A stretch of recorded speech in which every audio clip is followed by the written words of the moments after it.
Okay guys, I am on my way to my appointment, and I was just like editing this morning's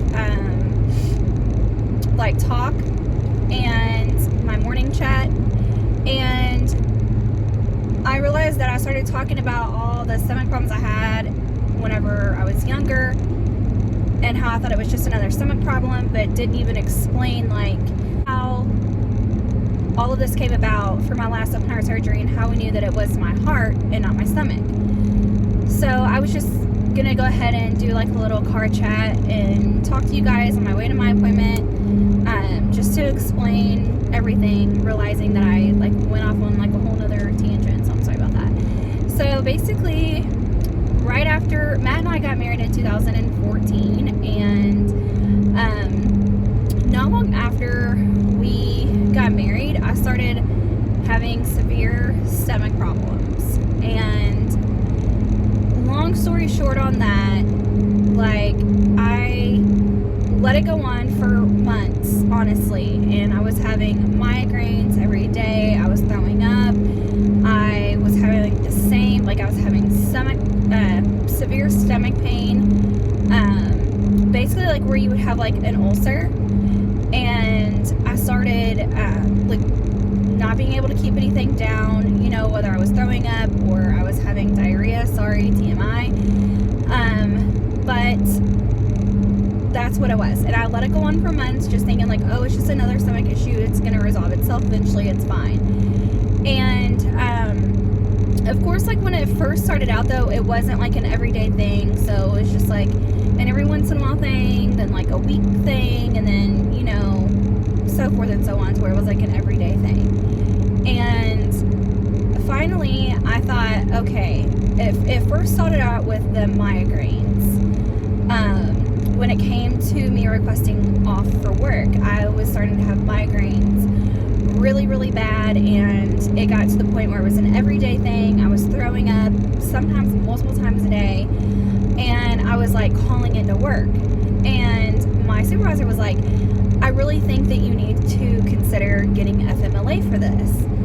And I was like, okay. And of course I'm embarrassed, because I'm like, in my mind I'm like, it's a migraine, like why am I gonna get FMLA? Like I don't want to abuse, you know, the system or anything like that. So I let it go on for a while. There was like a lot of days where I just worked with a migraine, you know what I mean? Because I didn't want to call in. It was just a no for me, okay? So anyways,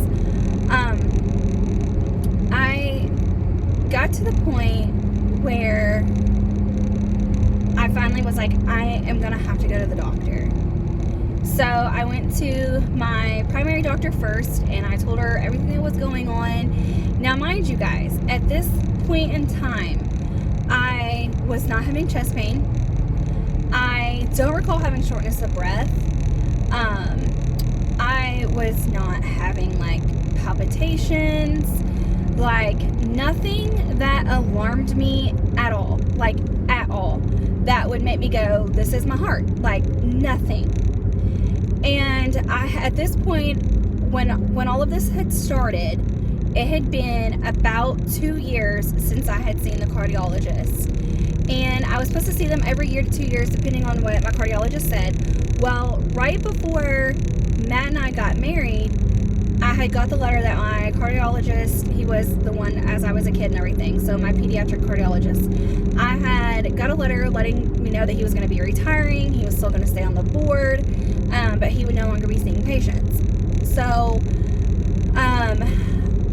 I was not having any issues, right? So I'm like, I'm not going to waste his time. There's plenty of people that's going to be trying to get in to see him before he leaves, right? So no issues. I didn't, you know, that was it. So from the time that I had seen him, from the time that all of this happened, where I seen the next cardiologist, was like a 2-year period. And so I went to my regular doctor, and I told her everything that was going on, and she had put me on migraine medication, and at first it worked. And I had been on migraine medication years past, And I was in a bad car wreck whenever I was 18. A drunk driver hit me head on. And so I've kind of had issues with like my neck and, you know, stuff like that ever since then. But nothing like migraines, like all the time kind of situation like I was in. So anyway, she had put me back on the migraine medication that I had had years prior to that. And it worked for a while. And then it stopped working. And then came all of the stomach sickness. So I go back to her, and this, you know, like it was like a month later, I went back to her, tell her, you know, okay, now I'm having all this stomach pain, I cannot keep anything down, like something is seriously going on.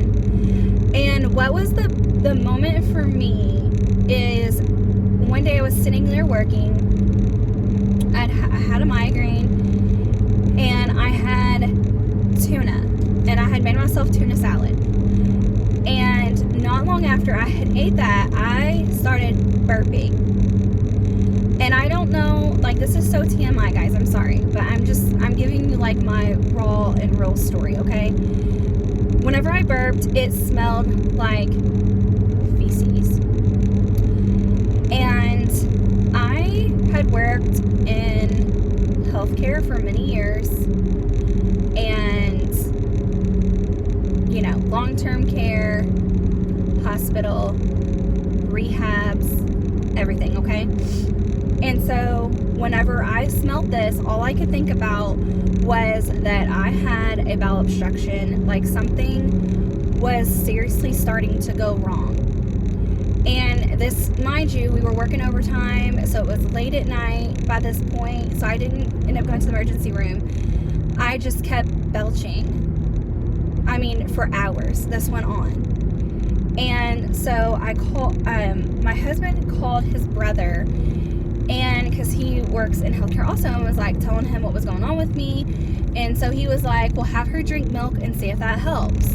Well, it didn't, and then I start throwing up, and I'm not even going to finish with, like, tell you guys what my thoughts were, okay? Because, it's just too much, okay? It's just too much. So anyways, I called my doctor the next morning and told her, like, I have got to be seen. If you cannot see me, I'm gonna have to go to the emergency room. Like, something is seriously wrong. So she sees me, and she prescribes me medication. I don't even remember what it was, but she prescribed me something to help me keep my food down. And she told me that I needed to go have some other tests ran on my stomach. So I did. I called the specialist. I got right in. They did all kinds of testing on my stomach. I mean, everything, like colonoscopy, the whole thing.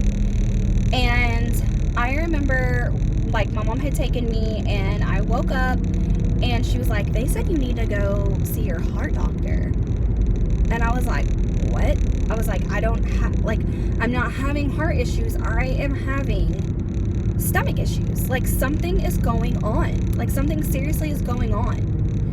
And she was like, I don't know, Rebecca, like, that's just what they said. And so a few minutes later, this doctor comes in and was like, oh, your test is clear. We can't find anything. How long has it been since you've seen your cardiologist? And I was like, about 2 years. And he was like, you need to go back there. You need to go be seen. And I just remember telling this doctor, like, sir, like, I am having stomach issues. Like, something is going on. Like, this is not a heart issue.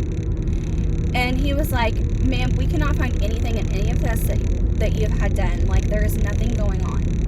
And I'm like, okay.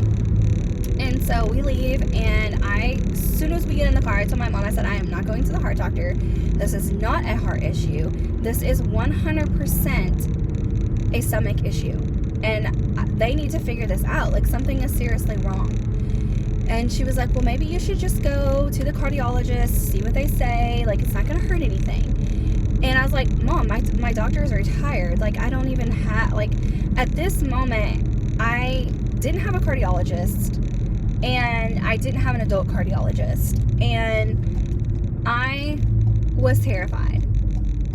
So my boss, I was on FMLA by this time for the migraines, And my boss was like, hey, like, how did your appointment go? They found anything wrong with your stomach? And I was like, no. And she said, well, what did they tell you? And I said, I need to be going to the heart doctor. And she said, okay, well, I really think that you need to listen to their advice.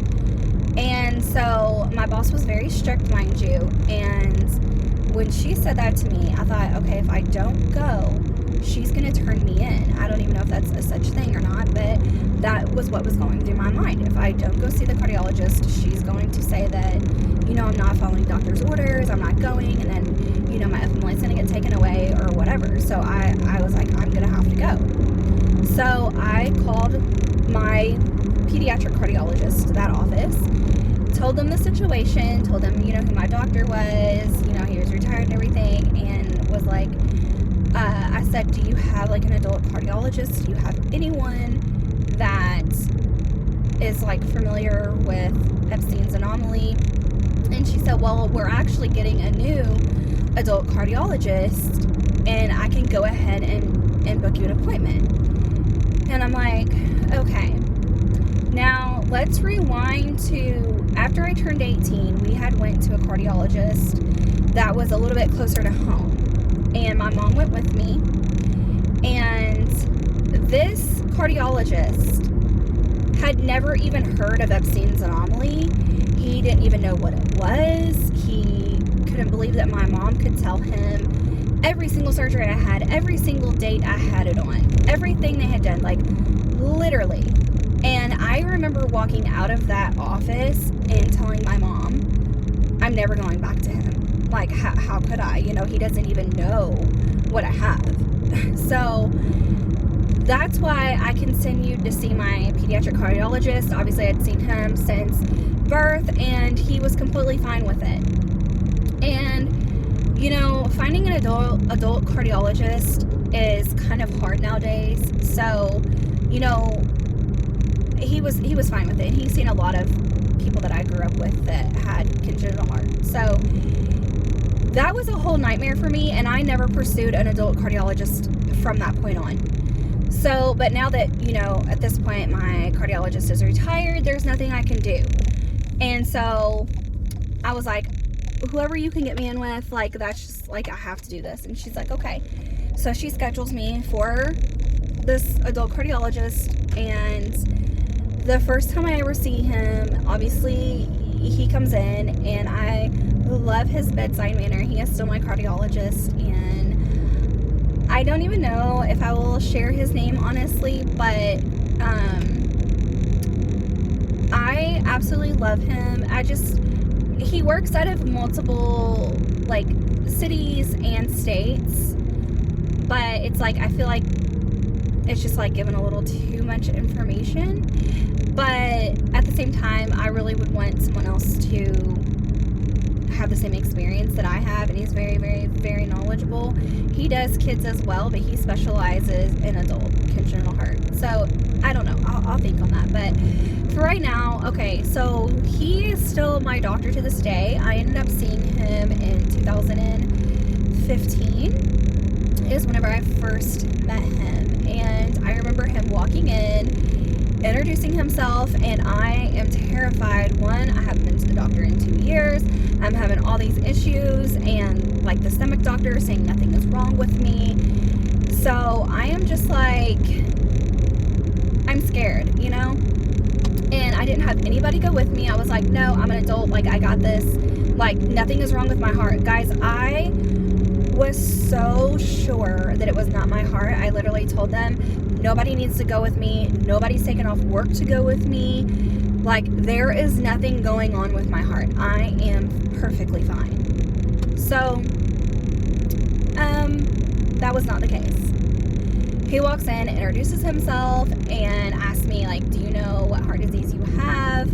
What surgeries have you had? All this stuff. And I was kind of taken back by that, like, thinking in my head, like, no duh. But he said most of his adult patients do not even know what they have, what surgeries they've had, and it's just because they had it at birth and their parents just never educated them, and so they just don't know. And thankfully, praise the Lord, that is not my situation. I was able to tell him literally everything I had done, and like where I had it done at, because I've also been seen at the Mayo Clinic.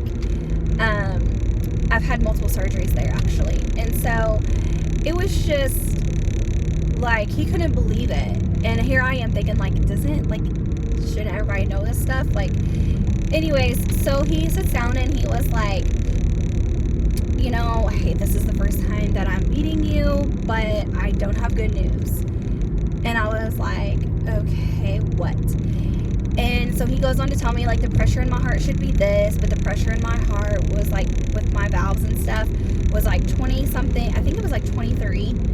And he was like, your pulmonary valve is completely disintegrated. I had another doctor look with me. We cannot find your pulmonary valve at all. And your tricuspid valve is barely functioning. Your heart is barely squeezing. And so basically all of the stomach stuff was that I did not have enough blood flow this is so crazy to me. I didn't even know this was a thing. Basically, I didn't have enough blood flow to help me digest my food, which is why I was having all of the stomach issues. The headaches stem because I have a Glen shunt, and it was stemming from that. Obviously, not enough blood flow, all of these things. So that day, my life was just, it was like a bomb had went off. And I was shocked. I was so shocked. And so he said, you're going to have surgery. You're going to have it soon. And he was like amazed that I'm like walking around, you know? And so I go ahead, you know, have more tests done, all this stuff. They contact the Mayo Clinic. The Mayo Clinic reviews everything. Of course, yes, she needs surgery. She needs it, you know, quickly. So I go on leave from work, and I ended up literally going into tachycardia and thought I was going to die. I'd never experienced that. It was right before I was supposed to have the surgery. We were just like waiting for the time to go because we're really far from the Mayo Clinic. So we already had the date set and everything. My husband ended up having to call 911, and it was horrible. It was horrible. It was so scary. I literally thought I was dying. And so anyways, we get to Minnesota, and I also loved my team there as well.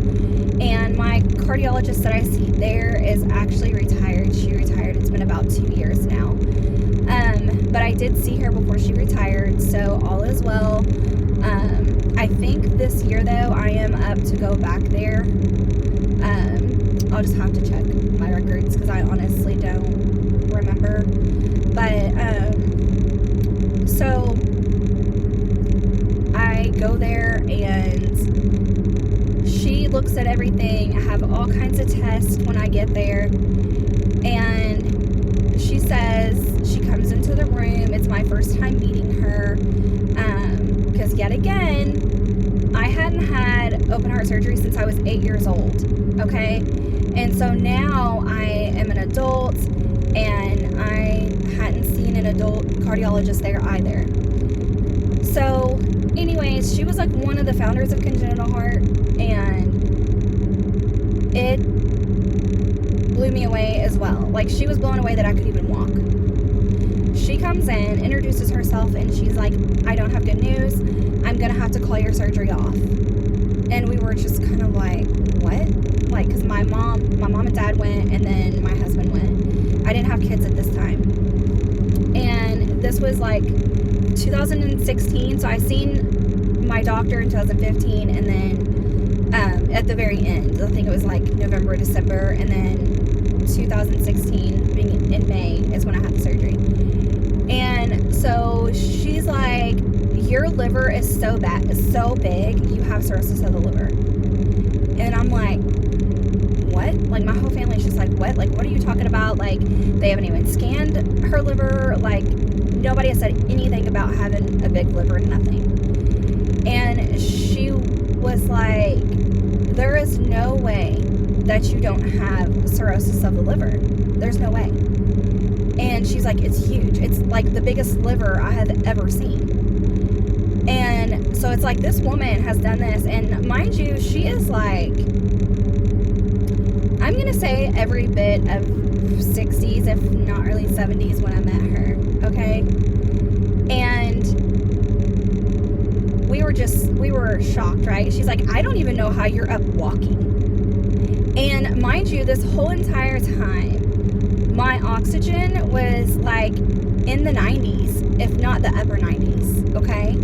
And same thing, like I still wasn't having like palpitations, I wasn't having chest pain, like none of these things, okay? So we're still just all blown away by everything. And so, you know, my mom's like, well, can you please like scan her liver and make sure before you call the surgery off? And she was like looking at my mom and she was like, I'm calling the surgery off. She said, there's no way. Like this, we cannot do her surgery. So, of course, we're all heartbroken. We go back to the place where we were staying. We start calling everyone, letting them know what was going on and that they were going to scan my liver the next morning. They had to fit me in, but they were going to do it. We ended up waiting like 6-7 hours in the waiting room for them to scan my liver because I was an add-on. And if you've ever been to like Mayo Clinic, I know that there's like multiple of them, but like if you've ever been to one, it's always packed, right? It's just a revolving door, you know? And so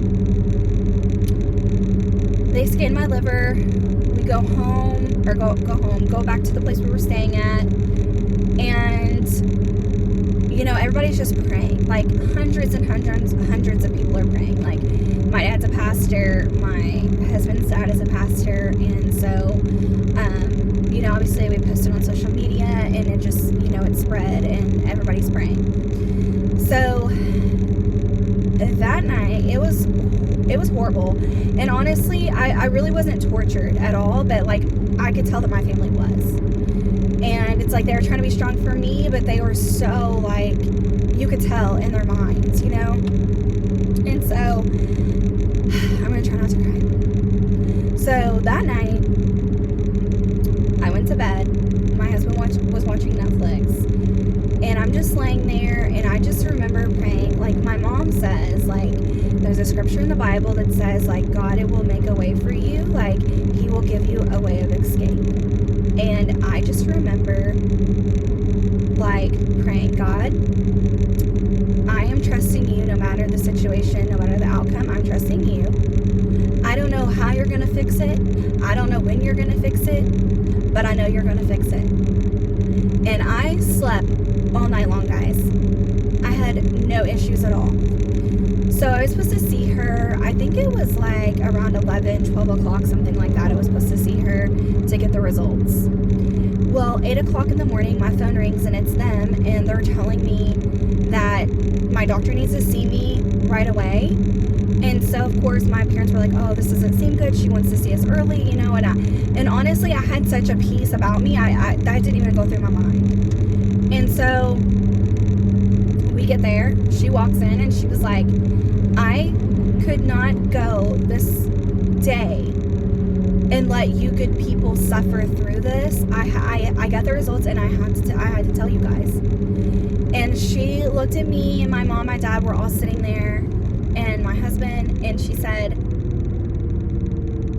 that's weird. She said, Rebecca, you do not have cirrhosis of the liver. This is the biggest liver I have ever seen in my life, and it not be cirrhosis. And she said, I cannot believe it. And she said, your surgery is back on. You need to be here tomorrow morning. And of course, everybody's crying. And just before she walks out of the room, she said, I have to go 2 doors down from you to a 20-something-year-old and tell her that she has cirrhosis of the liver. And she said, you are so blessed. Like, someone, and it's like, she would never say if she was a Christian or not a Christian, but like, my family was very, very, very vocal about it. Like, oh, this is God. Like, this is God. This is God moving. This is God answering prayer. And she was like, someone is definitely looking out for you. And we were like, yeah, it's the Lord. And she never replied, to that comment. But so I ended up getting the surgery the next morning, and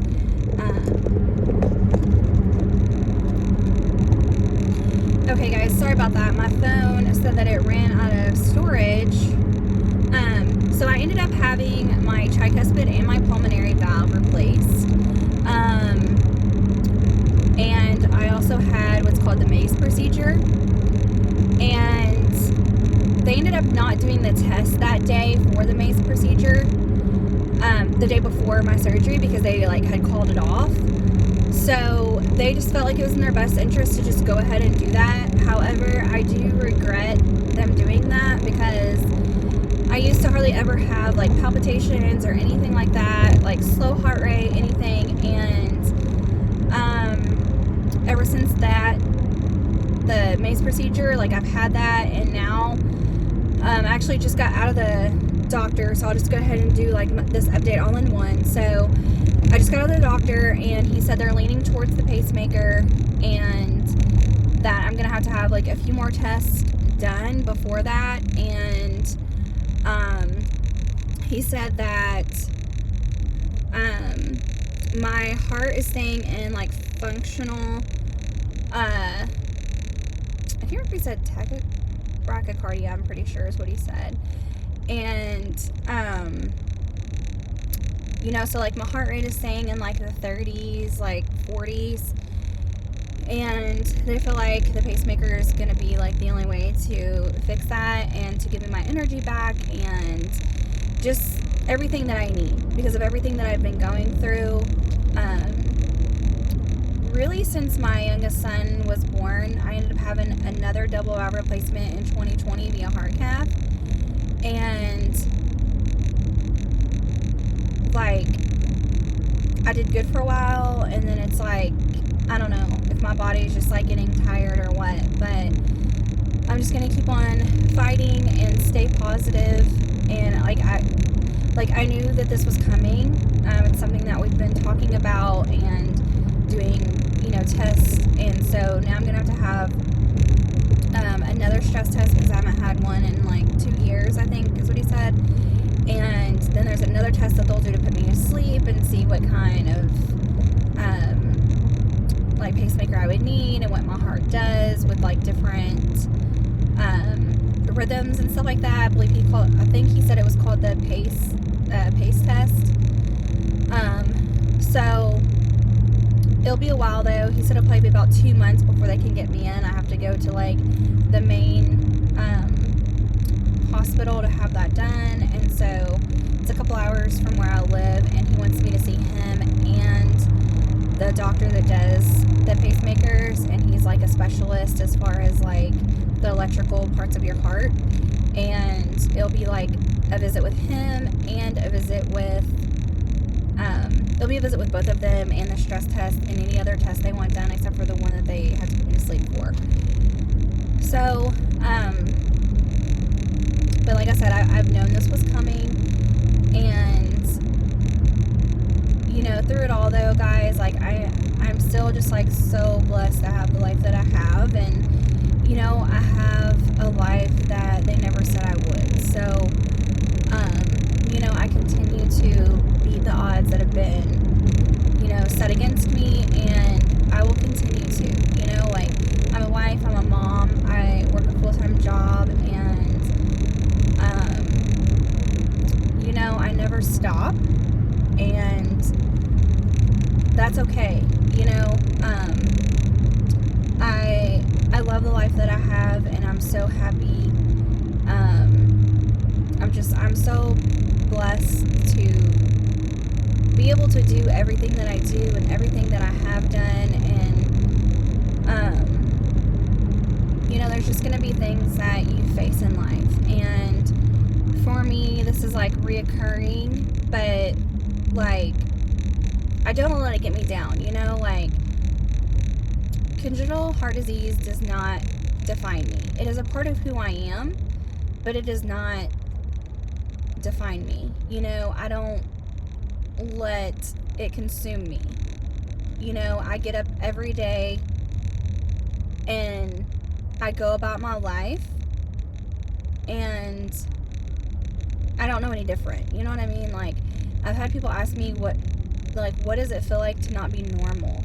Like, this is my normal, and it's been my normal my whole life. I don't know anything different. I don't know what it's like to not have a surgery, or to not have, my heart racing or palpitations, or, the thing, shortness of breath, just everything that comes along with it. I don't know what it's like to not have that. You know what I mean? So, like, in my eyes, I am normal, and that is the update. That's just kind of like my story of, because I didn't finish it from earlier whenever I was trying to tell you, whenever I was like talking about it, and then like realized I didn't even finish talking about it. So I just kind of wanted to give you like what all had happened with like the stomach issues and all that stuff, and how it led to like another heart, issue. And I'm on my way home now. The boys are staying the night with my parents tonight, so I will have a kid-free night, and that has not happened in a long time. So I'm excited for them to get to spend time with my parents, and I'm excited to have a night to myself as well, or like it'll be with Matthew, but you know what I mean. And I am, I'm gonna get off of here now, and that is the update. I'll continue to keep you guys posted. He said it would be about 2 months, probably, before they could get me in to do every single thing, like in the same day. Like their schedules, and stuff have to coincide, so I understand that. But thank you for listening, as always, and thank you for being on this journey with me. I hope you guys have an amazing weekend, and don't forget to leave your prayer requests below or email them to me either way. Thank you guys so much, and I'll talk to you soon. Bye.